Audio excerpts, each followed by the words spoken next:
19 pounds per foot. Convert to kilogram per meter. 28.3. Kamu na mag-convert na ha? Tinan ako na isa-isa. Okay, I believe you already know how to convert. Skill. 0.3.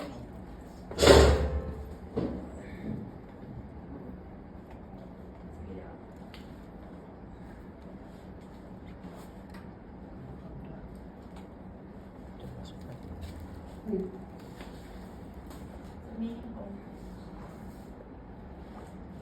12 inches, 0.3 m. So, if ever ang ako ang pinili na I-beam in the market please.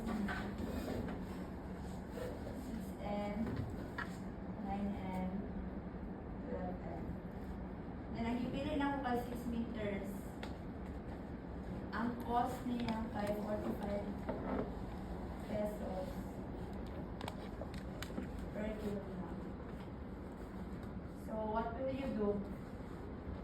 W12 times 19. Tayo, isa lang ha. Isa lang sa akong ibalik. One piece. So, you will multiply the 45 pesos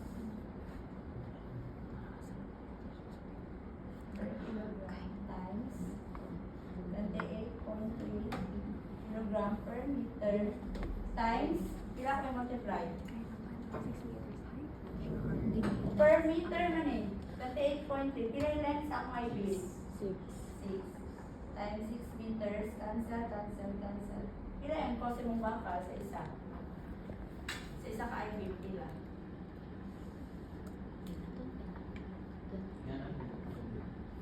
Ano mag-complete sa I-beam? Naon ninyo? Sa isa ka column, ilan yung magasto?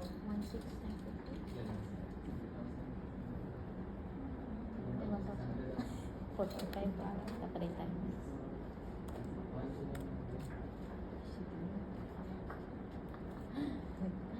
7,641 Oh, 7,600 per pesos. Meaning sa isa rin mo ka I-beam, na kay 7,000. So, kung column din mo kay 6 meters, usually, di ba? Sige, tanawain yung ang i-open na yung project. I-open na yung project. Pila ka column yung gibuhat niya? 6? 6 pa din mo ha. Sige, sa imo, Lawrence. Oh, more than 6 sa imo, Lawrence. Imo, ni. Ang kay Marco po. Sige daw, ihapa daw ninyo. Pila ka. Floating?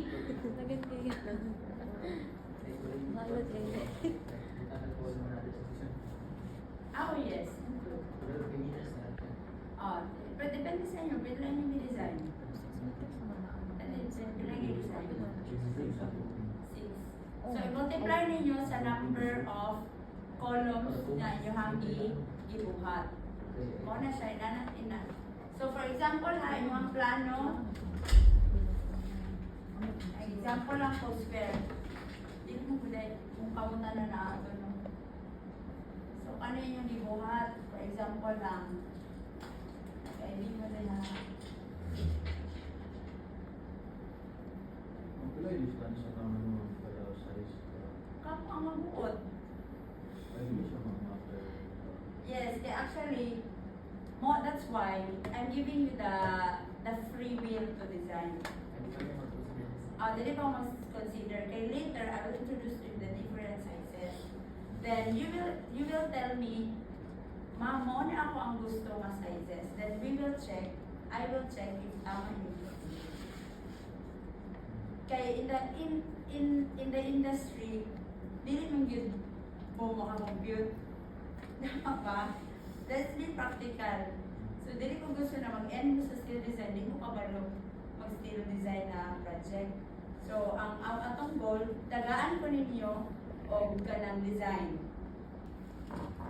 Hindi mag-matter yung asa ng change naman ng Mag-matter na siya.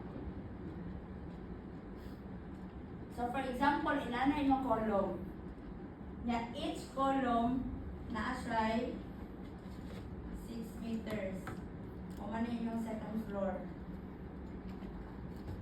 O yung ground.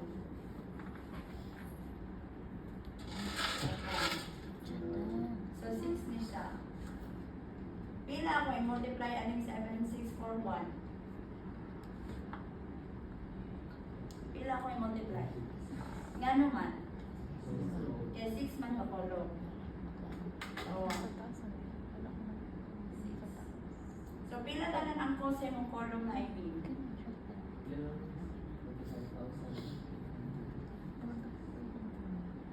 45,846.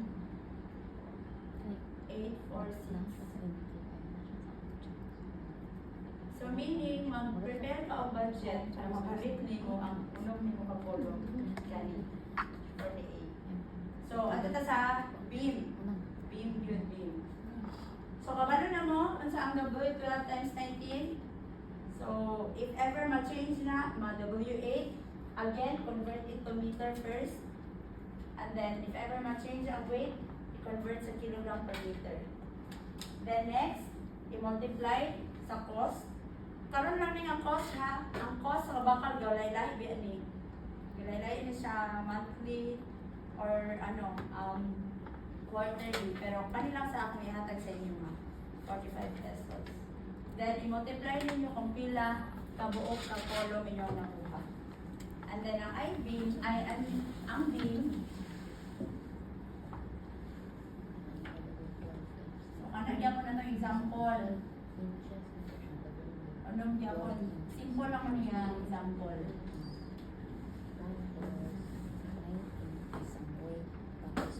So this is beam B1.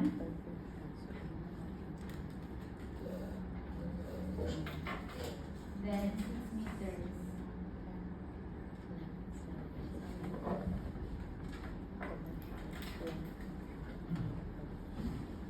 What if ang akong gipili dira kay W 6 by 15? Sige. Compute ninyo using this process. Beam na ni siya, column na niya.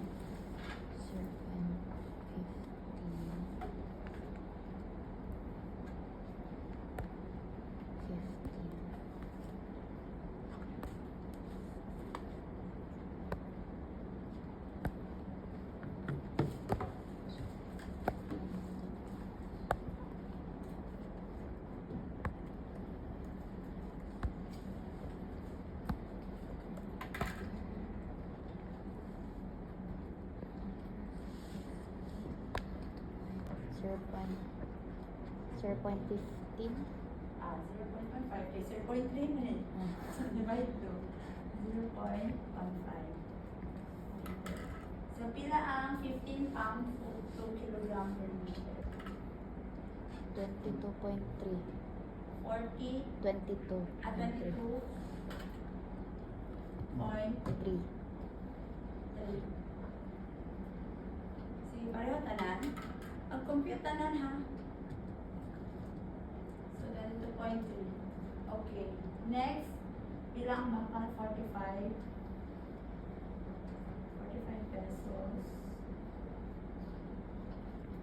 per kilogram times 22.3 kilogram per meter. Pila ako yung multiply dali?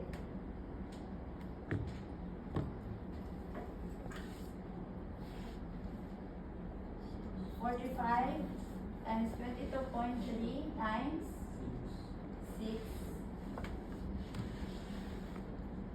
Ano 6 man? 6 ang length sa beam. Then, pila ka buo? Anong duha ng pan? Oh, so pila? Pila tong beam? 6. 4. So times 4. We are talking about beam na not the column. Ang column ni mo is ano? Oh.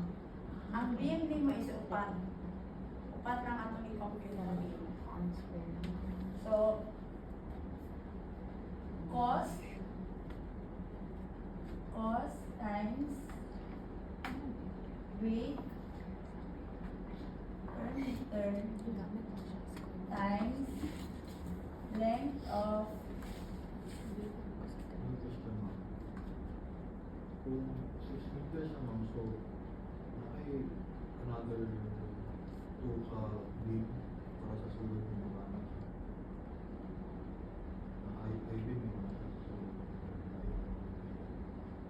sa to, saan kung 6 meters, Kung 6 meters ang length ng mga sulod kay nakanay mo kani, mo sa mo, na beam. kani. Dili, ano lang na siya, i-cut lang na siya.